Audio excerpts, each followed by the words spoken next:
Welcome back. Today we're doing a deep dive into some really powerful source material, looking at excerpts from a classic that paints a picture of a chillingly controlled society. That's right. We're zooming in on a specific part of this world, mainly through one character's eyes, as he starts navigating this deeply oppressive place.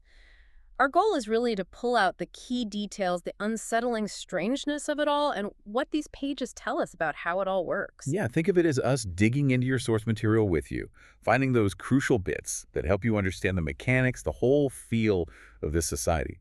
We find ourselves in London, 1984, but it's not the London we know. No, it's part of this huge superstate, Oceania, and we're seeing it through the eyes of Winston.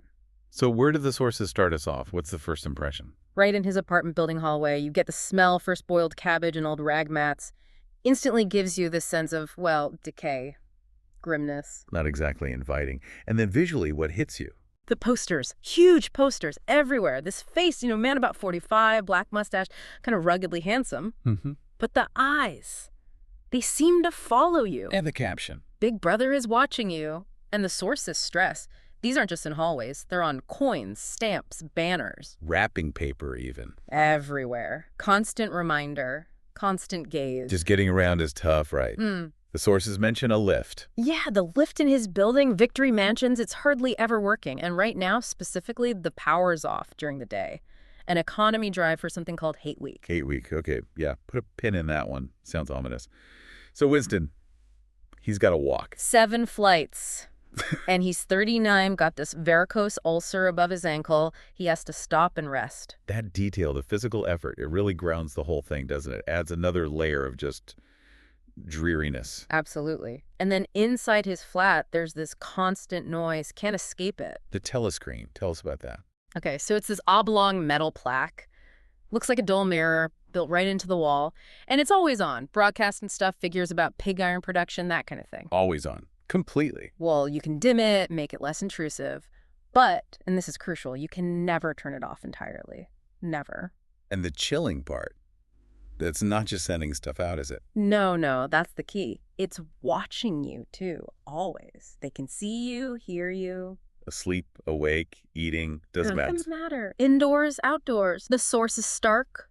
Nothing was your own except the few cubic centimeters inside your skull. That's the only private space. That constant invasion, it's hard to even imagine, and the general feel matches that. Totally. It's cold. His skin is rough from bad soap in the winter. His kitchen's basically empty, just some old bread. Everything's low quality, like the Victory Gin. Ah, yes, the Victory Gin. Sounds appealing. It smells sickly, oily. It's just cheap and nasty, like everything else. And all this sits under the shadow of the government, the ministries. Exactly. And the source singles out one ministry as particularly terrifying. Ministry of Love. Sounds ironic. Deeply ironic. It's the really frightening one. No windows, barbed wire, machine gun nests, guards with gorilla faces patrolling nearby. It's pure intimidation. You don't go near it unless they bring you there. So that's the baseline reality. Crushing. How does anyone even start to think differently, let alone act in a world like that? What's Winston's first move against it? It seems almost involuntary. This sudden urge, almost panic, to write things down, get his thoughts out somewhere private. He gets hold of a diary. Which is already a risky move, I imagine. Usually risky. Just owning it is suspect, and then he writes in it. What does he write? Is it some grand manifesto? No, it's almost primal. The source says his handwriting changes, gets bolder. He just writes the same thing over and over, large capitals. Down with Big Brother. And he knows immediately what that means. Instantly, it clicks. This is thought crime. The thought itself, that's the real crime. Writing it down just confirms it. He knows right then that he's marked. He'll be caught eventually. It doesn't matter if he burns the diary or not. The thought is enough. Wow. And there's that moment after he writes it. He panics. Yeah, he realizes he left it open on the table, words visible, but then his focus shifts to just not smudging the ink when he closes it. A small human detail in the midst of this huge, terrifying act. Fear mixed with this strange new defiance. And this private act is immediately contrasted with a very public mandatory ritual, isn't it? Yeah. At 2 minutes 8. Exactly. Throws him right back into the collective emotion. What actually happens during this? People gather, drag chairs. The telescreen shows the face of Emmanuel Goldstein. He's the ultimate traitor, the enemy of the people. Images of the enemy army, Eurasia, flash up. And the crowd's reaction. It's this intense collective frenzy, pure directed hatred, screaming, throwing things. It's mandatory participation. The sources describe some pretty horrific details about what they watch too, right? War films. Yeah, deeply disturbing. Scenes of refugees being bombed, a man trying to swim away from a sinking ship, even a child's arm flying off. And the party members in the audience are amused. They applaud. Complete dehumanization. But not everyone reacts that way. There's a significant detail. A woman from the prole section, the working class, actually objects, shouts out they shouldn't show things like that. Immediately removed by police. It shows the expected conformity from party members versus maybe a lingering shred of basic decency in the proles and how fast dissent is crushed. So it's about generating this very specific controlled hate. Yeah. And the slogans appear then too. Yes. War is peace. Freedom is slavery. Ignorance is strength. Displayed prominently. Paradoxes designed to scramble your brain. Exactly. Break down logic. And there's another unsettling detail. A woman near Winston, caught up in it all, starts praying, reaching out towards the image of Big Brother on the screen. So it's hate, but also this twisted adoration all mixed together. It's total emotional manipulation, and this control seeps into everything, even family. We see that with the spies, the children. Winston runs into the Parsons kids. Dressed in uniforms. Blue shorts, gray shirts, red neckerchiefs. They're spies' uniforms, and they aren't just playing, they're aggressive. Frighteningly so. What do? They accuse Winston, call him a traitor, a thought criminal, an enemy spy, point a toy pistol at him. The boy talks about vaporizing him, sending him to the salt mines. That's terrifying. Play-acting denunciation and violence. Winston reflects on it. How children are deliberately turned into these ungovernable little savages who worship the party. Their ferocity is channeled against enemies, including their own parents. Yes. The source says people over 30 are often scared of their own kids. Denunciations are common. The Times newspaper even praises child heroes who betray their families. Total indoctrination. It's chilling. And this manipulation extends beyond emotion, right into distorting basic facts. What about propaganda versus reality? Oh, yeah. There's a perfect example in the source. A news flash comes on the telescreen, glorious victory on the Malabar front. Great news. Followed by? Immediately followed by an announcement. The chocolate ration is being reduced from 30 grams down to 20. Classic bait and switch. But it gets worse later, doesn't it? With that same chocolate ration. It does. Later, the source mentions people demonstrating in the streets, thanking Big Brother for raising the ration to 20 grams. Wait, thanking him for the reduction? Well, thanking him for raising it to the level it had just been reduced to. The previous reality is just erased. Yesterday's cut becomes today's generous increase. It's blatant gaslighting, forcing people to accept contradictory realities. It makes your head spin just thinking about it. And that feeling of always being watched, the voice always there. The source says, nothing was your own except the few cubic centimeters inside your skull. It all ties together. It does. And this brings us directly to Winston's job, because his work is fundamental to how they maintain this shifting reality. He works in the records department at the Ministry of Truth. Ministry of Truth, another ironic name. What does he actually do there? He corrects history, day in, day out.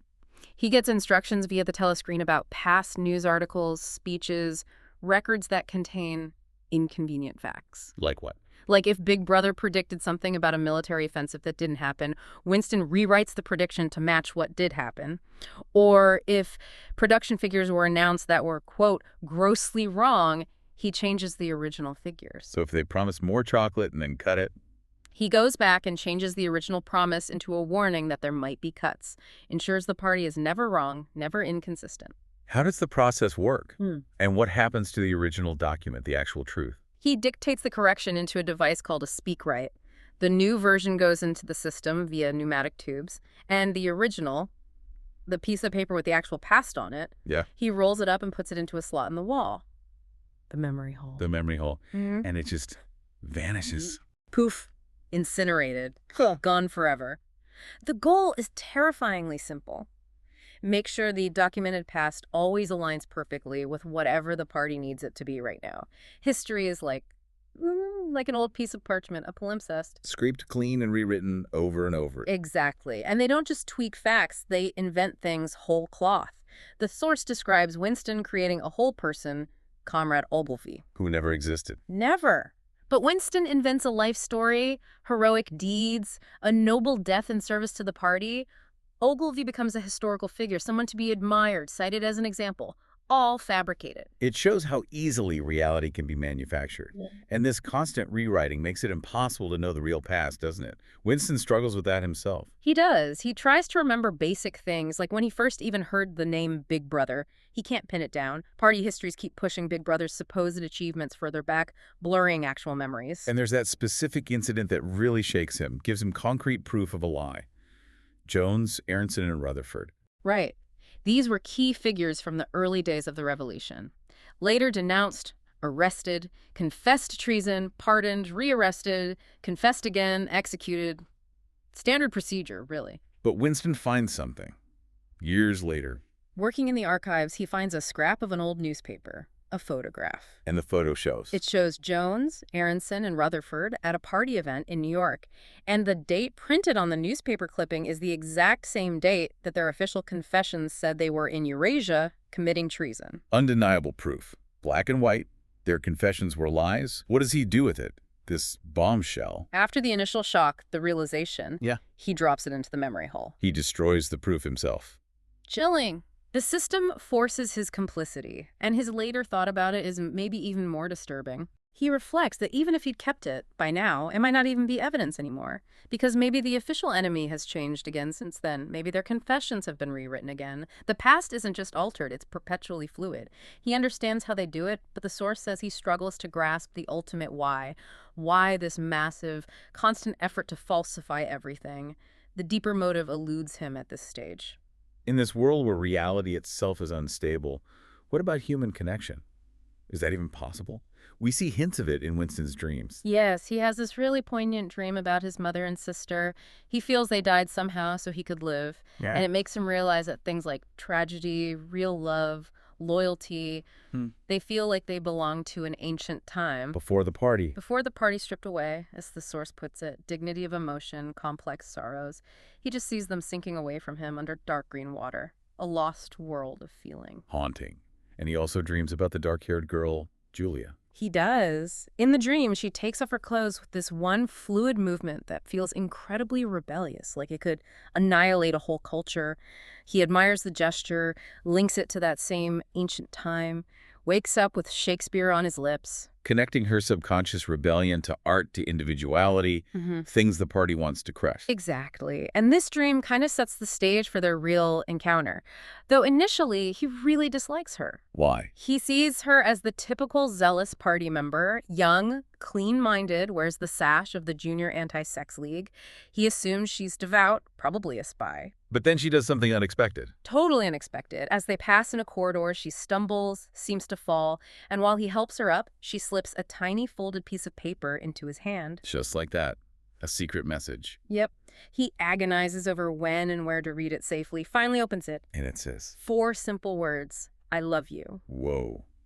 After everything, the suspicion, the fear, that must have hit him like a ton of bricks. Completely floors him. Shock. Terror, is it a trap? But overwhelming everything else is this sudden, fierce desire to live just so he can find out more, meet her. He decides it's probably not a trap because he saw genuine fear in her eyes when she gave it to him. But meeting is incredibly dangerous, right? Yeah. With telescreens everywhere. Extremely difficult. They try to talk in the busy canteen, but a colleague interrupts. They eventually manage to arrange a meeting place. Where? Some secret hideout. Victory Square. Right out in the open near the giant statue of Big Brother, surrounded by telescreens. It emphasizes just how little private space exists. They even get caught up in a crowd rushing to see a convoy of Eurasian prisoners being paraded. Constant state intrusion, even when trying to arrange a secret meeting. So where do they finally connect properly? They manage to meet in the countryside. Take a train packed with proles heading out for the day, find a spot in a wood, feels safer, but they're still wary of hidden microphones. And Julia's attitude to all this secrecy. She's quite pragmatic. Experienced, you could say. She knows how to manage it, talking by installments, speaking without moving her lips much. She seems much more used to breaking the rules than Winston. And their connection becomes physical. Yes.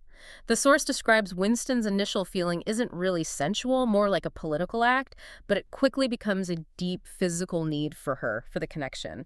And just to remind you where they are, a rocket bomb lands nearby while they're together. Good grief. Even in a supposedly remote wood. The war, the party's reality, is never far away. What's Julia's story? What's her take on this whole system? Is she like Winston? Very different. She works in the fiction department, churning out routine stories, and also in Pornosec, which produces cheap pornography solely for the proles. Okay. And her background? She barely remembers anything before the 1960s. Her grandfather used to tell stories about the past, but he disappeared. She was a model party kid, spies, youth league, anti-sex league, outwardly perfect. But inside. Completely cynical. Her philosophy is simple. You want to have fun, the party wants to stop you, so you break the rules whenever you can get away with it. That's it. So she hates the party, but not for ideological reasons. Not at all. She couldn't care less about party doctrine or history. She thinks the brotherhood, the underground resistance Winston hopes for, is just something the party made up. Her rebellion is purely personal, selfish even, survival and pleasure. She barely uses Newspeak. A very different kind of resistance. More about personal freedom than changing the system. Yeah. This desire for privacy leads them to Mr. Charrington's shop, right? Yeah, after a moment where Winston feels this wave of tenderness for her, wishing they could live normally, he gets the idea of renting the room above the old junk shop. The one with no telescreen. The crucial feature, the room feels like stepping back in time. Old furniture, a particular smell, an engraving of a church. Mr. Charrington seems like this harmless, nostalgic old man who knows bits of old nursery rhymes. Oranges and lemons. Exactly. He seems like a relic of the past himself. The room becomes their sanctuary. They bring in real coffee, real sugar luxuries forbidden to party members, a little bubble of privacy. But Winston still holds on to that thought about wider change. If there is hope, it lies in the proles. Why does he see it as both mystical truth and absurd? Well, the truth part is this feeling that they have retained some basic humanity, some life force the party members lack. The absurdity is their apparent reality. They live in poverty, seem totally absorbed by trivial things, football, beer, the lottery. Yet a party doesn't even bother trying to control their thoughts much. No, the party sees them as fundamentally inferior, incapable of organized thought or rebellion. They don't need intense indoctrination like party members do. They just need to be kept busy and relatively content with shallow entertainment. Winston tries to connect with this supposed historical consciousness in the roles, doesn't he? Talking to the old man in the pub. Yeah, he tries asking him about life before the revolution, hopes for some insight, some memory. Yeah. Nothing useful. The old man just rambles about pub etiquette, the price of beer back then, arguments about furniture. His memory is fragmented, focused on personal trivia. It shows how effectively the past has been erased, even for those who lived through it. And the source mentions Winston copying from a children's history book. Another example of directed propaganda. This textbook paints this ludicrous picture of evil capitalists in top hats and cruel kings, designed to make the past seem monstrous and the party's rule benevolent by comparison, even to kids. Yet, despite all this evidence of the proles being politically inert, Winston has that moment watching the woman hanging laundry. He does. He sees her singing, this large, robust woman, and feels this sudden conviction. He sees her as immortal, embodying a strength and vitality the party can't crush.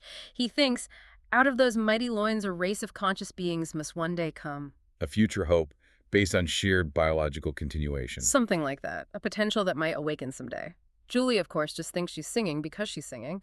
Much more grounded, or maybe just cynical. Julia's skepticism doesn't stop Winston hoping for the Brotherhood, though. His belief centers on O'Brien, right? Based on just a look. Seems incredibly flimsy, doesn't it? But yes, this perceived moment of understanding and a equivocal glance years ago fuels his hope that O'Brien is secretly on his side, part of the conspiracy. And he tells Julia he wants to approach O'Brien. Yeah. She thinks it's crazy dangerous, but she trusts his gut feeling about people. And then, amazingly, O'Brien makes contact. Oh. Stops Winston in the corridor at work, mentions Winston's writing, compliments him on his Newspeak use, and suggests Winston might want to see the new 10th edition dictionary, offers to lend him a copy. A perfectly plausible excuse for a meeting. Exactly. Winston goes to O'Brien's apartment. It's in the inner party area, totally different world. Spacious, clean, smells of good food, tobacco, servants, fast lifts. Real luxury compared to Winston's life. And then O'Brien does something utterly shocking. The most shocking thing possible in that society. He walks over to the telescreen and turns it off. Turns it off. I thought you couldn't do that. Inner party members apparently can for short periods. But the act itself, the sudden silence, it's a massive confirmation for Winston. This must mean O'Brien is part of the resistance. O'Brien offers them wine, another symbol of the past, and they toast. to Emmanuel Goldstein, the supposed leader of the Brotherhood. Then O'Brien gets down to business. He asks them what they're willing to do. And the list is brutal. Are you prepared to murder, commit sabotage, betray your country, throw acid in a child's face? They say yes to almost everything. Almost. What's the exception? They ask if it means separating from each other, and O'Brien says yes, often forever. Winston and Julia both say no, they aren't prepared for that. O'Brien just notes it. He confirms the Brotherhood is real. He says it exists, Goldstein exists, but that Winston will never know much more than that. He'll get orders, obey them blindly. If caught, he'll confess.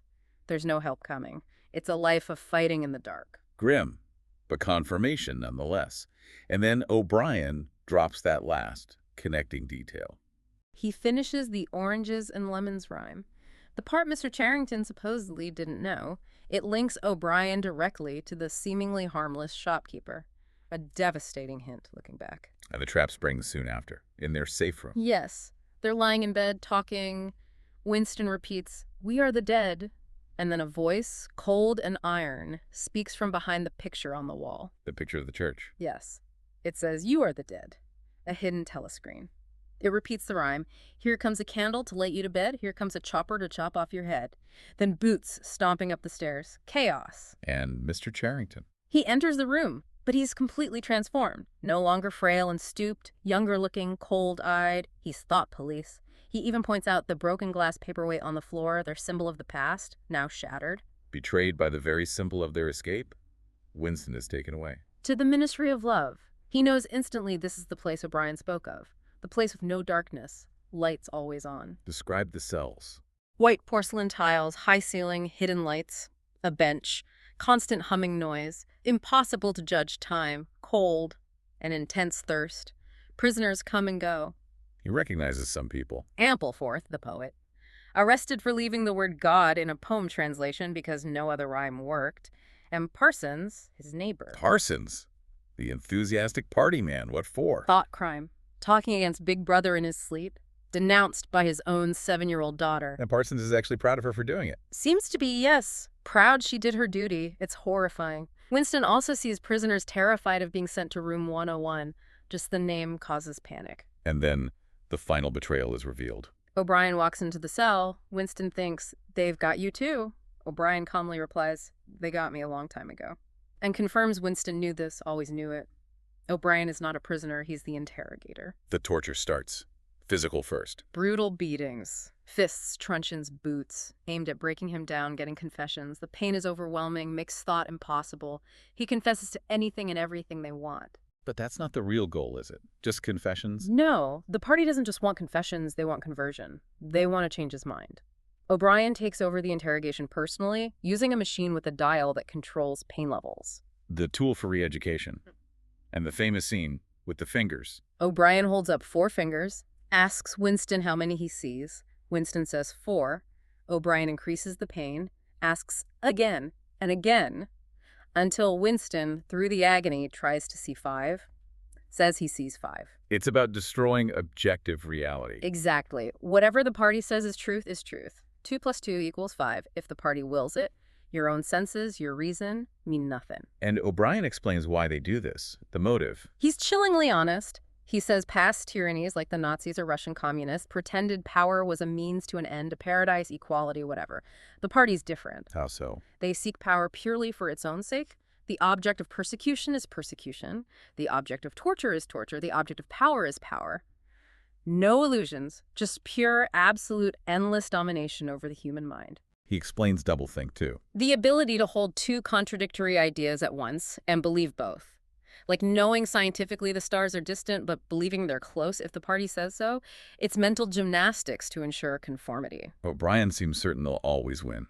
Utterly confident. He says the party is immortal. Heretics will always be caught, broken, converted, and then killed. No martyrs allowed. Winston tries to argue back about the human spirit, about life itself resisting. And O'Brien's response. Crushing. We control life. We create human nature. Men are infinitely malleable. He forces Winston to look in a mirror. And Winston sees. A ruined creature. Emaciated, gray-skinned, broken. O'Brien calls him the last man, forcing him to see his degradation. The goal isn't just punishment, it's a cure. To make Winston sane in party terms. to make him love Big Brother. After the intense torture, there's a period of recovery, still in the ministry. Yes, he starts to physically recover, better food, exercise, he gains weight, and mentally, he starts to capitulate. He accepts the party's reality. He learns doublethink. He accepts the past is alterable. Oceania was always at war with Eastasia. The photo never existed. He writes things like, freedom is slavery and God is power on his slate and believes them. Surrender feels easy. But there's one last flicker. One thing he hasn't given up. In a moment of dreaming or delirium, he cries out, Julia, Julia! He feels love for her, a connection. It shows there's still something inside him they haven't reached, some loyalty they haven't broken. Which means his re-education isn't complete. Which leads to Room 101, the final step. The place that contains, for each individual, the worst thing in the world. And for Winston, they know what that is. Rats. His deepest phobia. But Brian brings in a cage with rats, designed to fit over Winston's head like a mask. As the cage moves closer, Winston's mind snaps. Primal terror takes over. All loyalty, all love, all principle vanishes. He screams. The final betrayal. Do it to Julia. Do it to Julia. Not me, Julia. I don't care what you do to her. Tear her face off. Strip her to the bones. Not me, Julia. Not me. He transfers the punishment, the horror, onto her. That's it. He's broken. Completely. After room 101, Winston is released. He's changed physically again. Yes, he's fatter now. His skin color's back, sort of coarse and red. He eats well, enjoys the simple pleasures. Spends his time where? At the Chestnut Tree Cafe, it's known as a place where former thought criminals, now cured, hang out. He has his usual table, plays chess against himself, drinks victory gin, waits for news. And he encounters Julia again. Yes, by chance, in the park. She's changed too, thickened, coarsened. Their conversation is brief, hollow. They confess to each other. Flatly.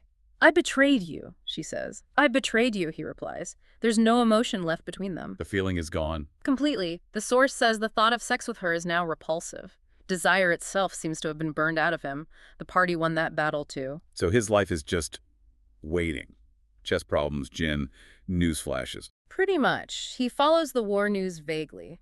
Still has those abstract thoughts about strategy, about potential defeat for the enemy, but there's no passion, no rebellion left. Just intellectual exercise. Until the final news flash. A bulletin announces a great victory on the African front. And this triggers something in Winston.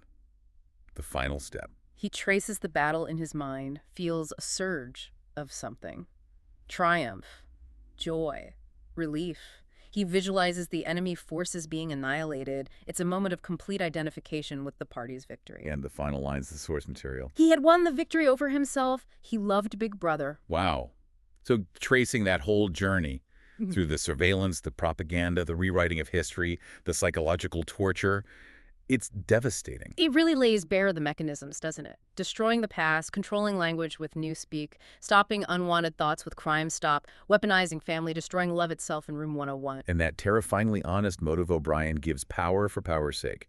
No pretense of a better future, just control. Exactly. Pure, unending power over the individual mind. As you reflect on this deep dive, think about how these elements, maybe not its extreme form, thank goodness, but things like surveillance, controlling information, pressure to conform, manipulating history, how they might echo even faintly in our own world. It definitely leaves you thinking, what does reality even mean when the past can be changed at will and your own memory is suspect?